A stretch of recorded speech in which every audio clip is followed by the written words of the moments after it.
अस्सलामु अलैकुम वरहमतुल्लाहि वबरकातुह। मोहतरम भाइयों, बुज़ुर्गों और दोस्तों, ये हमारा इस्लाही मुआशरा का 1055वां सबक है। मोहतरम दोस्तों, मैंने थाईलैंड के एक सिग्नल की लिंक कल आप तमाम लोगों को भेजा था। तो साउथ अफ्रीक़ा से हमारे इस्लाही मुआशरा के एक मेंबर ने उसके ऊपर फ़ीडबैक दिया। उन्होंने कहा कि मौलाना, हमारे साउथ अफ्रीक़ा में भी सारे लोग सिग्नल को फॉलो करते हैं। और फिर उन्होंने बताया कि मैं समझता हूँ इंडिया के अलावा दुनिया में बहुत सारे मुल्क ऐसे हैं जहाँ पे लोग सिग्नल्स को फॉलो करते हैं, सिग्नल्स पे गाड़ियाँ खड़े करते हैं। बोले मेरा तजुर्बा है, सिर्फ़ इंडिया ही मैंने ऐसा देखा हूँ जहाँ पे कोई सिग्नल को फॉलो नहीं करता। मेरे मोहतरम दोस्तों, वाकई में भी उन भाई साहब की बात बिल्कुल सही है। आप हमारे मुल्क में अगर देखोगे तो हमारे यहाँ पर गाड़ी सिग्नल पर उसी वक्त लोग खड़ी करते हैं जिस वक्त में वहाँ पे ट्रैफिक के पुलिस वाले होंगे। ट्रैफिक वाले अगर उस सिग्नल के ऊपर नहीं है तो कोई भी गाड़ी वहाँ पे खड़े नहीं करता। रॉन्ग साइड में भी लोग गाड़ियाँ घुसाते हैं और अक्सर जो एक्सीडेंट्स होते हैं वो रॉन्ग साइड में गाड़ी घुसाने की वजह से। अल्लाह हिफाजत फरमाए। तो असल जो चीज़ है मेरे मोहतरम दोस्तों, मैं ये समझता हूँ कि ये सारी जो चीज़ें आती हैं ना, ये डिसिप्लिन है लाइफ के अंदर, ये सारी चीज़ें हैं, ये सारी चीज़ें इंसानियत से ताल्लुक़ रखती हैं। और हमारे देश में ये सबसे बड़ा प्रॉब्लम है, ये इंसानियत के कमी का। हमारे लाइफ के अंदर ज़िंदगियों में अगर हम देखेंगे ना, तो मानवता, इंसानियत, उसका रिस्पेक्ट, दूसरे इंसान को हम कैसे फ़ायदा पहुंचा सकते हैं, हमारी वजह से दूसरे इंसान को तकलीफ़ ना हो, ये चीज़ों का हमको रत्ती बराबर एहसास नहीं है। हमारे यहाँ ख़ुद गर्ज़ी, मफाद परस्ती, भाई मुझे मेरी गरज़ पूरी करना है। अब जब आदमी अपनी गरज़ पूरी करने के बारे में सोचता है तो वो ये नहीं सोचता कि मैं अगर रॉन्ग साइड में अपनी गाड़ी घुसा दूँगा तो उसी रोड से जो आने वाले दूसरे लोग हैं, जो जिनका हक़ है उस रोड पे अपनी गाड़ी सीधी लेकर जाना, अब इसने रॉन्ग साइड में घुसा दिया तो मैं उनका हक़ मारूंगा, मैं उनकी हक़ तलफ़ी करूंगा, उनके लिए मैं तकलीफ़ देने वाला बनूंगा। इसको उससे कोई ताल्लुक़ नहीं है। क्यों? इसको तो अपनी गाड़ी निकालने का है। अल्लाह हिफाजत फरमाए। हमारे मुल्क के अंदर इसी मफाद परस्ती की वजह से, इसी मफाद परस्ती की वजह से लोग रॉन्ग साइड में गाड़ियाँ घुसाते हैं। जहाँ पे गाड़ी नहीं खड़ी करना है, मतलब जहाँ पे पार्किंग नहीं है, वहाँ पे लाके गाड़ियाँ लगा देते हैं, जिसकी वजह से पूरा रोड वो जैम हो जाता है। रोड के ऊपर लोगों को निकलने के लिए रास्ता नहीं रहता। क्यों?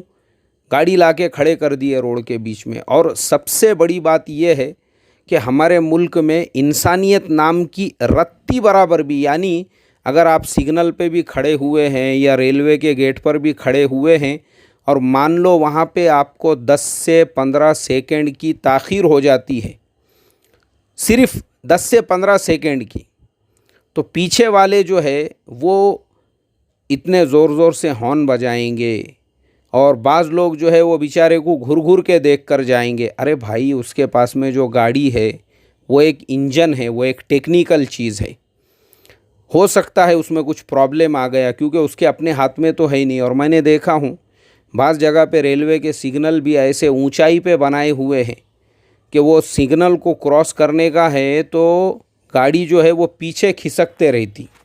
यानी अल्लाह रहम करे, मैंने सिर्फ हमारे देश में देखा हूँ। अगर आप लोग मेरा वो थाईलैंड का वीडियो वापस से देखोगे वहाँ के सिग्नल का, तो आपको ख़ुद मिलेगा। और उससे पहले मैंने मलेशिया का भी बताया था कि लोगों की एक तरतीब होती है। जो गाड़ी लोग चलाते हैं तो सामने वाले और पीछे वाले के गाड़ी के बीच में कम से कम 1 से 2 मीटर का डिस्टेंस होता है।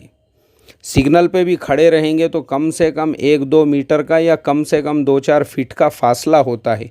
यानी एक दूसरे के गाड़ी से गाड़ी चिटका के खड़े करने का रिवाज, ये तो मैंने खुद सिर्फ हमारे इंडिया में देखा हूँ। एक दूसरे के गाड़ी में इतना घुसेड़ देते हैं कि सामने वाले के गाड़ी के पिछवाड़े में, अब ये जो रहता पीछे के बाइक वाला, इसका पूरा टायर जो है आधा अटक गया हुआ रहता उसके अंदर, पूरा उसने घुसेड़ दिया हुआ रहता। और वैसी हालत में मान लो गवर्नमेंट की बस है और वो रेलवे गेट के ऊपर जा रही है।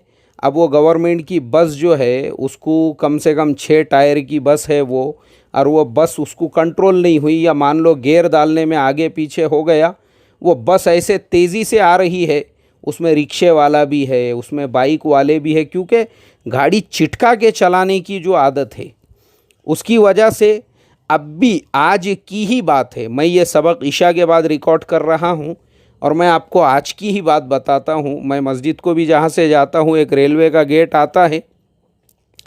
अब मैं जिस साइड से मस्जिद की तरफ जा रहा हूँ, मेरे अपोजिट साइड से जो लोग उधर से आके जा रहे थे, तो सामने वाले साइड से बेचारा एक शोहर और उसकी बीवी पीछे बैठी हुई है, लेकिन वो रेलवे के गेट का रास्ता ऐसा बनाया हुआ है, अल्लाह वो लोगों को हिदायत अता फरमाए बनाने वाले लोगों को, कि उसकी गाड़ी स्लिप हो गई और वो दोनों मियाँ बीवी जहाँ पे ढलान है वहाँ पे गिर गए।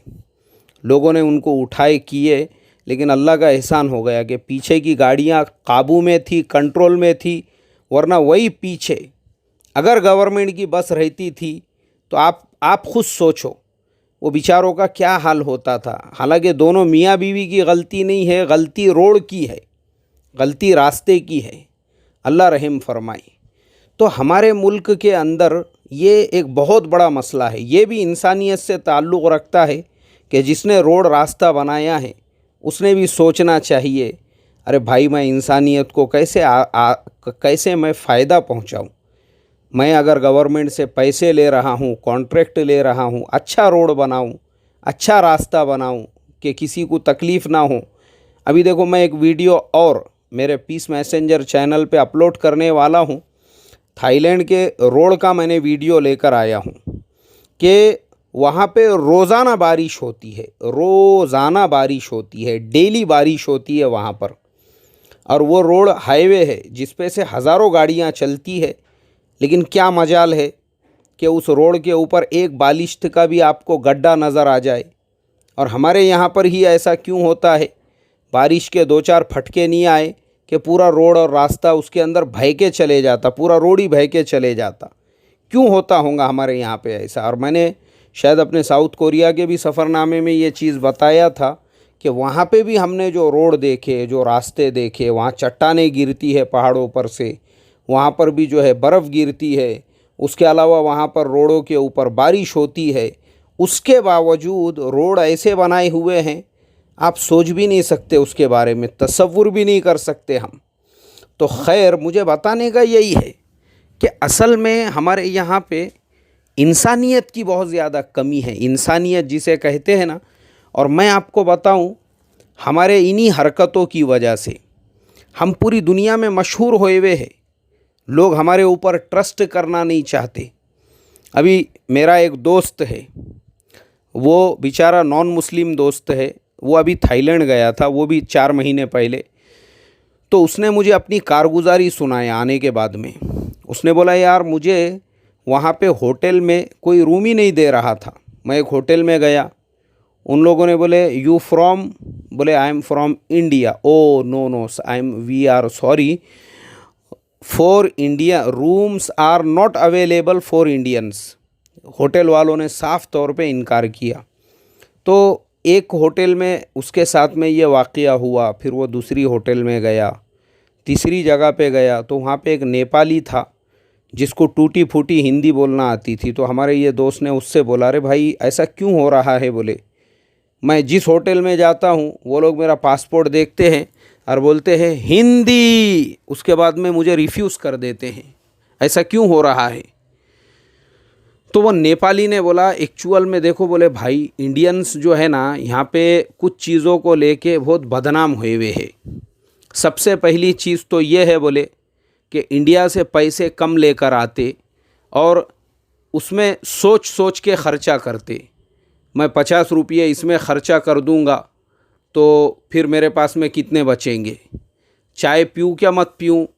बोले यहाँ पे ये जो रोड पे जो रहते ना बोले लोग, फ्रूट बेचने वाले, जूस बेचने वाले, वो लोग भी मशहूर हो गए हुए हैं उनके अंदर भी कि इंडियंस जो है वो हर चीज़ में बार्गेनिंग करेंगे और रेट सुनते ही बोलेंगे अरे बाप रे, इतने का है क्या, इतना महंगा है क्या, और फिर आगे निकल जाएंगे। तो इसके लिए बोले इंडियंस को खड़े रहने से लोग थोड़ा सा एतराज़ करते, थोड़ा कतराते बोले यहाँ पे।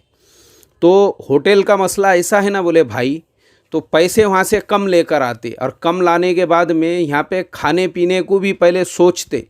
यहाँ तक कि बोले मैं आपको बोलूँ, पानी की जो खाली बोतल रहती ना, वो भी इंडिया से लेकर आते और उसको साथ में लेके घूमते, और जब वो खाली हो गई तो वहाँ कोई होटल दिख रही है या कोई और दिख रहा है, उसको बोलते भाई ये बोतल ज़रा भर के दे देना। नई बोतल लेने से भी 10 बार सोचते कि ये महंगे की आएंगी बोल के। तो पहले तो पैसे खर्च करने में, और दूसरा फिर यहाँ जब आते, यहाँ का माहौल देखते, तो कभी वक़्त जुए के अंदर जो गांव से, अपने मुल्क से जो पैसे लेकर आए थे, हार जाते, उड़ा देते वो पैसे। अब वो पैसे सब ख़त्म हो गए, मामा ही गेला नहीं दसमिया ही गेला, उसके बाद में अब कुछ भी नहीं है बचा हुआ। फिर होटल के 3 दिन के, 2 दिन के, 4 दिन के पैसे इसके ऊपर बाकी रह गए। अब बोले हमने वो पैसे कहाँ से निकालना, वो पैसे किससे वसूल करना, पैसे ही नहीं है इसके पास। बोले भाई साहब, उससे पैसे लेना तो दूर, कई मर्तबा ऐसा हुआ हम लोगों ने ऐसों को अपने पैसे देकर एयरपोर्ट तक रवाना किया है, बोले बस में बिठा के। एयरपोर्ट जाने के भी पैसे बाकी नहीं रहे थे। वो तो अच्छा है कि इमिग्रेशन वाले विदाउट रिटर्न टिकट के किसी को मुल्क में घुसने नहीं देते, उसमें भी कुछ होशियार ऐसे रहते बोले, जो रिटर्न टिकट लेकर आए थे वो भी बेच के खा जाते। क्या बोलूँ बोले मैं आपको, कारगुजारियाँ अभी कैसी कैसी कारगुजारियाँ आपको सुनाऊँ। तो इसके लिए जैसे ही काउंटर पे हिंदी, तो थोड़ा सा बिचक जाता सामने वाला, अरे ही इज़ फ्रॉम इंडिया। तो सोचता बोले वो पहले ही, इसको रूम देना चाहिए या नहीं देना चाहिए, या फिर एडवांस में पैसे लेकर वो लोग रूम देते हैं। मेरे मोहतरम दोस्तों, आप सोचो ना, आप सोचो, ये इज़्ज़त है हमारी, ये हमारी इज़्ज़त है बाहर मुल्कों के अंदर। जैसे अभी आप लोगों ने मेरा वो सबक भी सुने होंगे, जिसके अंदर मैंने वो जो मारीवाला जो कंपनी के ऑनर थे, राकेश मारीवाला, उनकी कारगुजारी आपको सुनाया था। उनके साथ में थाईलैंड में क्या वाक़या पेश आया था। तो कैसा है, मैं समझता हूँ सबसे पहले हमारे अंदर इंसानियत आना ज़रूरी है।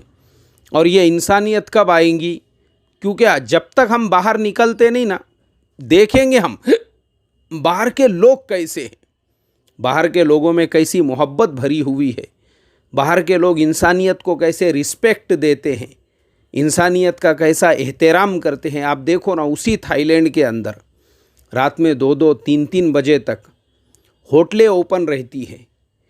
वहाँ पे 7-Eleven, जैसे हमारे वहाँ रिलायंस फ्रेश है, मोर है, जो छोटी मोटी स्टोर्स होती है जिसके अंदर ज़रूरियात का पूरा सामान मिलता है, कोल्ड ड्रिंक्स मिलती है, चाय कॉफ़ी मिलती है।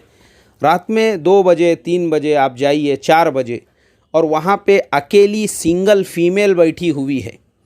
कोई मतलब आप सोचो, आप तसव्वुर भी नहीं कर सकते। हमारे देश में तो न्यूज़ चैनल ओपन करे, आज रेप हो गया, आज ऐसा हो गया, वो भी बच्चियों के साथ में, अल्लाह रहम फरमाए। और हमारे यहाँ का कानून भी ऐसा है कि जो रेपिस्ट है, पिछले 7 साल से गवर्नमेंट उनकी मेहमान नवाजी कर रही है जेल के अंदर। आपको मालूम होना चाहिए, जो निर्भया केस के जो चारों मुजरिम हैं, डेली का ख़र्चा उनके ऊपर 50,000 रुपये हो रहा है। ये मैं नहीं बोल रहा हूँ, मैंने आज ही एक न्यूज़ के अंदर पढ़ा। डेली 50,000 रुपये उन पे ख़र्च हो रहा है। तो हमारे मुल्क में ये न्यूज़पेपर खोलते ही रेप की और इस तरीक़े से बच्चों के ऊपर जुल्म व सितम की ख़बरें जब हम लोग पढ़ते हैं, अफसोस होता है। और उन मुल्कों के अंदर, मैं एक वीडियो है मेरा वैसा भी, रात में 3-3:30 बजे मुझे ख़ुद ज़रूरत पड़ी एक 7-Eleven के अंदर जाकर जो है नाश्ता करने की। माशाल्लाह वहाँ पे इंस्टेंट जो मैगी है वो मिलती है, उसमें गर्म पानी डालो, खाना आपके लिए तैयार, कॉफ़ी आपके लिए तैयार, जो आपको चाहिए वहाँ पे अवेलेबल है। कोई पूछने वाला नहीं, कोई देखने वाला नहीं, कोई नज़र उठा के देखने वाला नहीं। ये माहौल है उन मुल्कों के अंदर का। और इतनी नरमी लोगों के अंदर, इतनी नरमी, हद से ज़्यादा नरमी, लोगों के बातचीत में नरमी, लोगों के व्यवहार में नरमी, लोगों के सुलूक में नरमी, कब आएंगी हमारे मुल्क में ये सारी चीज़ें? तो कैसा है, पहले इंसानियत आना ज़रूरी है। इंसानियत जब आएंगी ना, इंसान बराबर सिग्नल पे गाड़ी खड़े करेगा। इंसानियत जब आएंगी तो दूसरे को तकलीफ़ नहीं पहुंचाएगा। इंसानियत आना ज़रूरी है। और मैं अल्लाह ताला से दुआ करूँगा, अल्लाह ताला हमारे अंदर भी इंसानियत, हमारे अंदर भी अखलाक, हमारे अंदर भी अल्लाह की मखलूक़ के साथ हुस्न सुलूक का मादा पैदा फ़रमाई। अस्सलामु अलैकुम वरहमतुल्लाहि वबरकातुहू।